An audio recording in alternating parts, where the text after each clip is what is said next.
दोस्तों, एक समय की बात है। एक बाप और बेटे की जोड़ी अपने गधे के साथ कहीं जा रहे थे।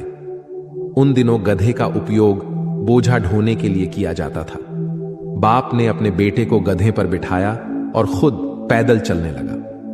थोड़ी देर बाद जब वो किसी गांव से गुजर रहे थे तो गांव के लोगों ने उन्हें देखकर कहा, कैसा बेटा है जो खुद गधे के ऊपर बैठा हुआ है और अपने बुजुर्ग पिता को पैदल चला रहा है।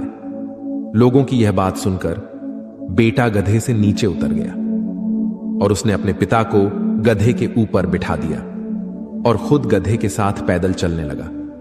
थोड़ी देर के बाद जब वो दूसरे गांव से गुजर रहे थे तो गांव के लोगों ने उन्हें देखकर कहा, कैसा बाप है जो खुद गधे के ऊपर बैठा हुआ है और अपने मासूम से बेटे को पैदल चला रहा है।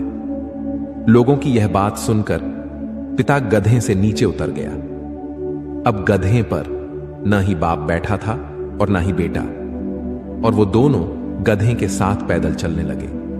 थोड़ी देर के बाद जब वो तीसरी गांव से गुजर रहे थे तो गांव के लोगों ने उन्हें देखकर कहा, कैसे बेवकूफ लोग हैं, इनके पास एक गधा है फिर भी दोनों पैदल चल रहे हैं।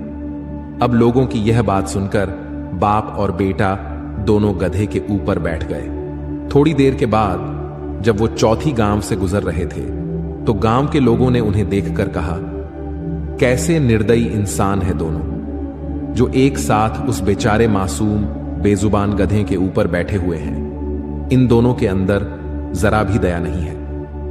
अब यह सुनने के बाद दोनों बाप बेटे का दिमाग खराब हो गया और वो समझ गए कि अगर हम इन लोगों की बातें सुनते रहेंगे तो हम निश्चित रूप से पागल हो जाएंगे। इसलिए अच्छा रहेगा कि लोगों की बातों पर ध्यान न दिया जाए।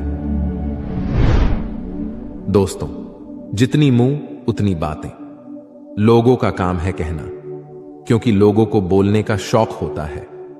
लोग कुछ ना कुछ बोलकर स्वयं को ज्ञानी सिद्ध करना चाहते हैं। जब आप असफल होते हैं तो लोग आपकी निंदा करते हैं, और जब आप सफल हो जाते हैं तो लोग आपकी पीठ पीछे निंदा करते हैं। यदि लोगों की बातें सुनते रहोगे तो जीवन में कभी भी सफल नहीं हो पाओगे। इसलिए उनकी बातों पर ध्यान मत दो।